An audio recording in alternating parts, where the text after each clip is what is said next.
अस्सलाम वालेकुम जी, मैं ਤੁਹਾਡਾ ਮੇਜ਼ਬਾਨ ਡਾਕਟਰ ਇਫਤਖਾਰ ਐਨੀਵਾਲ ਪੁਆਇੰਟ ਆਰਫ ਵਾਲੇ ਤੋਂ। ਜਿਸ ਤਰ੍ਹਾਂ ਤੁਸੀਂ ਜਾਣਦੇ ਹੋ, ਹਰ ਰੋਜ਼ ਤੁਹਾਡੇ ਵਾਸਤੇ ਮੈਂ ਮੱਝਾਂ ਗਾਵਾਂ ਅੱਛੀਆਂ ਤੋਂ ਅੱਛੀਆਂ ਲਿਆਉਣ ਦੀ ਕੋਸ਼ਿਸ਼ ਕਰਦਾ ਰਹਿਣਾ। ਇਸੇ ਤਰ੍ਹਾਂ ਹੀ ਅੱਜ ਮੈਂ ਇੱਥੇ ਇੱਕ ਗਾਂ ਦੇ ਟੀਕਾ ਰੱਖਣ ਵਾਸਤੇ ਆਇਆ ਸੀ ਤੇ ਮੇਰੇ ਭਰਾ ਨੇ ਮੈਨੂੰ ਗਾਂ ਦਿਖਾਈ ਹੈ। ਮਾਸ਼ਾਅੱਲਾ ਗਾਂ ਇਹਨਾਂ ਦੀ ਬੜੀ ਅੱਛੀ ਹੈ, ਖੂਬਸੂਰਤ ਹੈ, ਫਰੀਜ਼ਨ ਦੀ ਗਾਂ ਹੈ। ਪਹਿਲੇ ਆਪਾਂ ਜਾਨਵਰ ਵੇਖ ਲਈਏ, ਉਸ ਤੋਂ ਬਾਅਦ ਆਪਾਂ ਮਾਲਕ ਨਾਲ ਕਰਾਂਗੇ ਸਾਰੀਆਂ ਗੱਲਾਂ। ਜੇ ਅਗਰ ਮੇਰਾ ਕੈਮਰਾਮੈਨ ਤੁਹਾਨੂੰ ਗਾਂ ਦਿਖਾ ਸਕੇ ਤੇ ਮਾਸ਼ਾਅੱਲਾ ਇਹ दूसरा सुबह सुई है कि पहला सुबह सुई? दूसरा सुबह सुई, दूसरा सुबह सुई है जनाब। इनके पिछे बच्ची है कि बच्चा है? बच्चा जी, पिछे इनके बच्चा है माशाल्लाह। ए माड़ा जिहा अगे होई इंदे और रस्सा बच्चे ते पै गया खलला जा। तुहानू थण चड्डा करा इंदा दिखाने माड़े जी मारे थोड़ी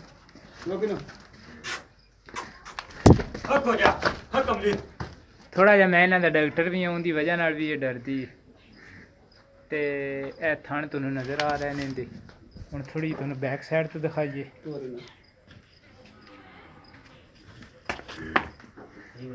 ਆਪਾਂ ਦੁੱਧ ਸ਼ੁੱਧ ਇਹਨਾਂ ਦਾ ਮਾਲਕ ਤੋਂ ਪੁੱਛਾਂਗੇ ਸਾਰੀਆਂ। ਮੂੰਹ 'ਚ ਤਾਂ ਨਹੀਂ ਤੁਸੀਂ ਵੇਖਿਓ ਨਹੀਂ ਖਰੇ ਕਿਵੇਂ ਗਰਮੀ ਪੈਂਦੀ ਹੈ, ਫਰੀਜ਼ਨ ਦੀ ਗਾਂ ਹੈ।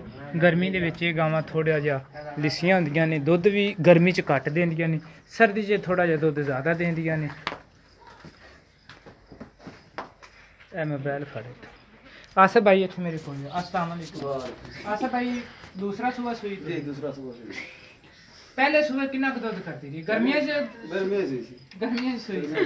अच्छा चलो ऐसे सर्दी ਦੇ ਵਿੱਚ ਥੋੜਾ ਜਿਹਾ ਇਸ ਨਸਲ ਦਾ ਥੋੜਾ ਜਿਹਾ ਮੋਬਾਈਲ ਮੇਰੇ ਨਜ਼ਦੀਕ ਜਾਓ, ਆਵਾਜ਼ ਨਹੀਂ। ਗਰਮੀ ਦੇ ਵਿੱਚ ਥੋੜਾ ਜਿਹਾ ਇਹਨਾਂ ਦਾ ਦੁੱਧ ਘੱਟ ਹੁੰਦਾ ਹੈ, ਸਰਦੀ ਦੇ ਵਿੱਚ ਥੋੜਾ ਜਿਹਾ ਜ਼ਿਆਦਾ ਹੁੰਦਾ ਹੈ।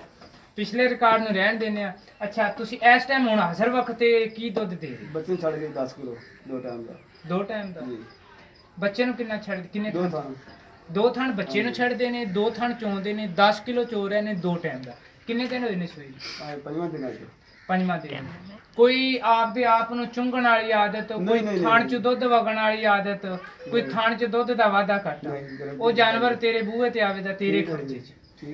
ਅੱਛਾ ਤੇ ਦੂਸਰੀ ਗੱਲ ਇਹ ਵੀ ਹੁਣ ਇਹ ਤੂੰ ਫਾਈਨਲ ਤੇ ਦੇਣੀ ਕਿੰਨੀ? 1.5 ਲੱਖ। 1.5 ਲੱਖ। ਕੋਈ ਸਾਡੇ ਨਾਲ ਪਿਆਰ ਮੁਹੱਬਤ ਕੋਈ ਆਇਆ ਗਿਆ ਦੀ ਸ਼ਰਮ ਨਹੀਂ ਕੋਈ ਥੋੜੀ ਬਹੁਤ? ਚਲੋ ਕਰ ਲਾਂਗੇ ਪਿਆਰ ਮੁਹੱਬਤ। ਆਪਾਂ ਇਹਨਾਂ ਤੋਂ ਜ਼ਰੂਰ ਲਵਾਂਗੇ। ਜਾਨਵਰ ਤੁਹਾਨੂੰ ਦਿਖਾਇਆ, ਤੁਸੀਂ ਸਾਡੇ ਨਾਲ ਰਾਬਤਾ ਕਰੋ 0346 87 87 250। ਇਸੇ ਨੰਬਰ ਤੇ WhatsApp ਚੱਲਦਾ ਹੈ, ਇਸੇ ਨੰਬਰ ਤੇ ਈਮੋ ਚੱਲਦੀ। ਅੱਗੇ ਮੈਂ ਆਪਦੇ ਭਰਾ ਦਾ ਇੱਕ ਜਾਨਵਰ ਵੇਚਿਆ ਸੀ, ਅੱਗੇ ਵੀ ਇਹ ਆਸਫ ਭਾਈ ਦੇ ਇਹਦੇ ਫਾਰਮ ਤੋਂ ਵੇਚਿਆ ਸੀ। ਮਾਸ਼ਾਅੱਲਾ ਉਹ ਕਿਹੜੇ ਬੰਦੇ ਕੋਲ ਗਿਆ ਕਿਵੇਂ ਇਹਨਾਂ ਨੇ ਦੱਸਿਆ ਸੀ ਉਵੇਂ ਸੀ। ਮਾਸ਼ਾਅੱਲਾ ਉਸ ਬੰਦੇ ਨੂੰ ਵੀ ਬੜਾ ਪਸੰਦ ਆਇਆ ਸੀ। ਉਮੀਦ ਕਰਦੇ ਹਾਂ ਤੁਹਾਨੂੰ ਅੱਜ ਵਾਲਾ ਮੇਰਾ ਜਾਨਵਰ ਪਸੰਦ ਆਇਆ। ਅਗਲੀ ਵੀਡੀਓ ਇਸ ਤੋਂ ਵੀ ਅੱਛੇ ਜਾਨਵਰ ਦੀ ਲਿਆਵਾਂਗੇ। ਪਾਕਿਸਤਾਨ ਜ਼ਿੰਦਾਬਾਦ। अस्सलाम वालेकुम जी।